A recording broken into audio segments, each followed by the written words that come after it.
What's up folks, it's 2Bricks, and today I just wanted to give you a quick overview of my next large-scale project. This is my UCS style Naboo Royal Nubian Cruiser.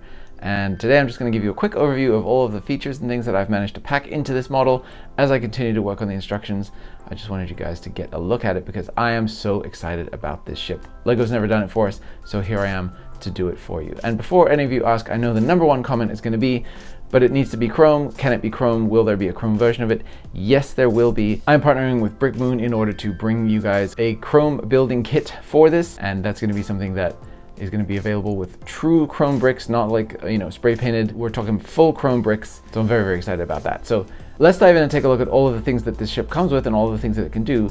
You can see here we have a nice lineup of minifigures, and the reason for that is that they all fit into this ship. So let's take a look. So obviously when dealing with this ship, sleekness is the name of the game, and I've done my absolute best to make this as sleek as it can possibly be, using all kinds of curves and wedges and new parts to make that happen. The underside is also nicely finished up with stud reversal techniques, giving us a lot of the curved surfaces and things that we'd expect to see underneath here, including even the indication for the escape pods. The ship can be removed off of its stand with a single hand because the ship does not stud in at all. It actually uses a similar technique to the recent Starship Enterprise D, in that the stand simply slots into these two holes left on the underside of the ship. And speaking of the underside, let's take a look at the landing gear. So this opens up, and then we have the front gear, which comes out like so, and then fold into place. And then you can tuck this door back down. And then in the back, we just open up these doors and then unfold the part that holds the landing gear in place. Unfortunately, the landing gear in the back do have to be a separate assembly because there just isn't room to tuck away this very complicated assembly back here, but they just slot into place like you'd expect. And here's how it looks on the landing gear. And you can see here we have a nice accurate shape for the front and back gear. They're pretty complicated, but I really wanted to try to capture the shape as accurately as it could. And you can see here it's plenty stable on the landing gear. I probably just wouldn't leave it like that long term, for play or anything like that. It's really just in case you want to put this in a diorama or something. And you can see that when this is on the display stand, you are still able to have the landing ramp and the landing gear deployed. And looks like Darth Maul has tracked our heroes down, but no worries, Qui-Gon can just jump on up here, and he can use the available two studs on the boarding ramp here to be able to stud down and make his escape. Unfortunately, we can't lift it all the way up with Qui-Gon in there because this ship is not minifigure scale, but I did just still want to have a little spot there for him to stand. The boarding ramp also closes with a very satisfying click. And then to put the landing gear away, you simply open up this flap, fold this up, and then up it goes. Then simply pull these ones out, fold it up, and you're good to go. Taking a look at the interior, starting up at the front here, we have this removable section,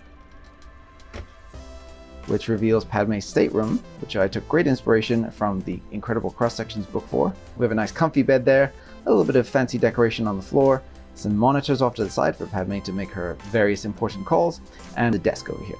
The best part is that Padme can fit in here and take a little nap when she gets tired. Of course, she probably should change out of her Tatooine outfit, that's probably really dusty, but she has a couple of studs there for her feet, and you can actually fit just about any regular size minifigure in here. That even goes for Jar Jar, whose eyeballs will be touching this headboard the entire time that he's asleep. I have a couple of transparent plates in here in case you want to put lighting in here to generate the color of the navigation lights, which are the lights that go up at the front right here through these little trenches. And you can see here that even with Jar Jar Binks and his very weirdly shaped face, you are able to close this up fully and stud it back down nice and enclosed. The second major section of interior is accessed through this whole portion right here coming off, so you can just peel that up. It's only attached with a couple of studs back here. And here we can see we have the throne room, which is able to accommodate many different figures. Not so much when the lid is closed, but you can set up a little meeting scene in here when the lid is off. And there are still a few figures that can stand in a few spots. I'll show you that in the middle here. And then we also have Cockpit. This Cockpit section is actually removable to allow for easy access. So you just pull this up and out, and there you go. The whole cockpit module, including the elevator, comes with it. With that section removed, I wanted to have it where you could create an extra scene if you wanted to, and that is the droid bay here. So you can have R2-D2 charging up, ready to defend the ship if need be, and then Jar Jar getting in the way while he goes off to do his duties. These little detail sections behind where R2 would sit double as both control consoles when the cockpit is in, or as the little charging docks that the R2 units would stand at. And these semi-cylinders back here are meant to represent the elevators that take you up and down through the various decks. I also really like the sleekness of the different support structures that we see throughout the ship, and I wanted to call that out in here by having a couple of reversed arch pieces that kind of give you that ribbed look that I really enjoy about the ship. The characters also have a nice full view here through the windshield. Sorry that my piece is dirty, but you can see there plenty of light is able to get in and you get the full window look. And we also have a transparent glazed piece back here, so it isn't simply the window struts, it's also the full window glass that is back there as well. Taking a look at this cockpit module, you can see here we have nice center consoles there, as well as unique consoles for each of the characters to be looking at. We have these little view screens that the characters look through. I believe those are for navigational purposes. And we have room to seat 4 figures with 2 facing out to the sides in the support roles, and then 2 for the pilots in here. You can see here we have our 4 figures loaded up. Jar Jar is flying the ship with Qui-Gon as his second in command. And then we can also fold up this console once the figures are seated. It's just for easier access. And then Panaka and young Obi-Wan here are in the secondary roles. So obviously they have nothing to look at right now because they're not in the ship. But when they're in there, they have some consoles in front of them. And then again, a simple representation in here for the elevator that takes you up and down with a little bit of a fancy door. I wanted to get that in there. Obviously this door should be taller, but we're dealing with less than minifigure scale here. So this had to be scaled down just in order for the roof to fit. And with your figures loaded up, you can go ahead and just put this whole entire platform back. It takes a little bit of doing. It's a little bit tricky with all the figures in place. But once you get in there, get nice and situated, there they all are. And the reason why Jar Jar's flying the ship isn't just for jokes, it's actually because he's too tall to sit in either of the side positions, so I wanted to have him there in the middle. And next up we can have a little scene here where R2-D2 is talking to Anakin, and those are the last 2 figures that I've included in my lineup, and they are able to stand in there fully upright with the roof on, as long as they're in the middle of the floor like this. So nobody can be out to the edges just because the space requirements are so tight. And then we're able to put the lid back on with everybody inside. So that's very nice. It is a little bit of a tight squeeze, and sometimes your characters' heads will be bumping the roof, especially the ones on the side there.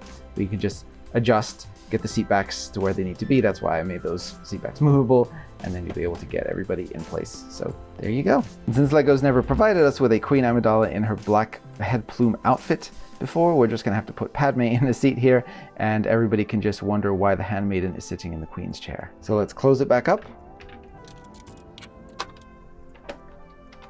And there you have it, your UCS Royal Naboo Starship with 7 minifigures accommodated inside, fully closed up. And one last thing to add, since the Naboo Royal Starship is unarmed, it needs an escort. So I have here my Naboo N1 Starfighter that I built for my 2024 Advent calendar. And this is able to slot in right on the base here,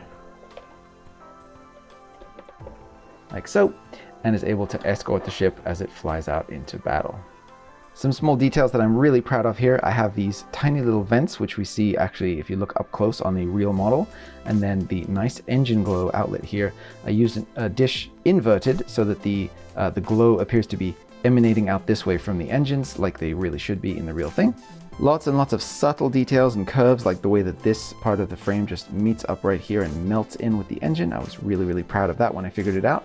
And same goes for the technique that I used to be able to get these window spokes here, using different offset jumper plates to be able to place these candle pieces at different angles, having them meet up just perfectly with the center part right here. And actually, this is an authentic detail as well. The central pillar right here is actually thicker than the rest, so I wanted to capture that as well.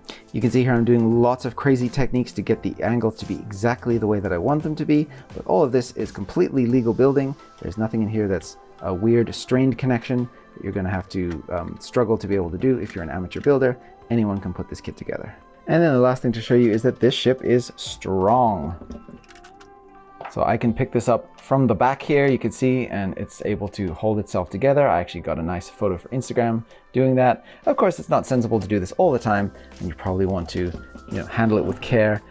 Be reasonable with it, use 2 hands, but I did want it to be nice and sturdy so that you could just pick it up basically from anywhere on the ship without it just crumpling on you. And really the only annoying bits here might be potentially knocking these off, but I did make them fairly easy to remove just so that if you're transporting this, you can take these tails off, because man oh man, do they get knocked off easily when you're moving this thing around your house. And the final thing to mention is that I am designing a UCS style plaque. That's why there's a little spot right here for it on the back of this minifigure display stand. And that will be coming along with the instructions, and you'll be getting the graphics. So if you want to make a custom sticker for that, you can. And once again, just to mention, we are getting a full chromed out kit, including the parts for the Naboo Starfighter Escort here for this ship, so that you can display it in all of its chrome glory. Can you imagine how beautiful this is going to look? I am so excited.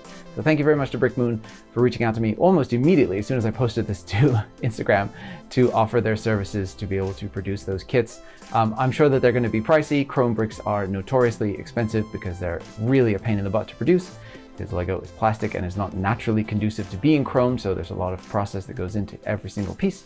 So yeah, don't expect that to be a super cheap kit, but if you just want to get the standard Lego version, you will be able to buy just the instructions for mine on Rebrickable, or you'll be able to get the actual brick kits from BrickMoon as well in standard gray as well if you choose. So you've got lots of options there, and I'm just so thrilled. I'm so proud of how this has turned out, and honestly, you know, I better just get back to work because I've got a lot more work to do on these instructions. I want them to be as good as they can possibly be so that everybody can enjoy putting together their Nubian Royal Starship. So yeah, super excited. It's so hard for me to even frame this thing on camera. It's so large. I probably did forget to mention that, but this thing is very large. So yeah, so thank you guys for taking a look at my next project. If you want to support the channel in any way, you can go on over to patreon.com/2bricks and check out all the cool stuff that we have over there. I'm not going to do the shout out today because this is just intended to be a quick video to throw out there. I'm going to save the shout outs for the full main videos. Thank you very much for watching. I'll see you on the next one, and may the force be with you.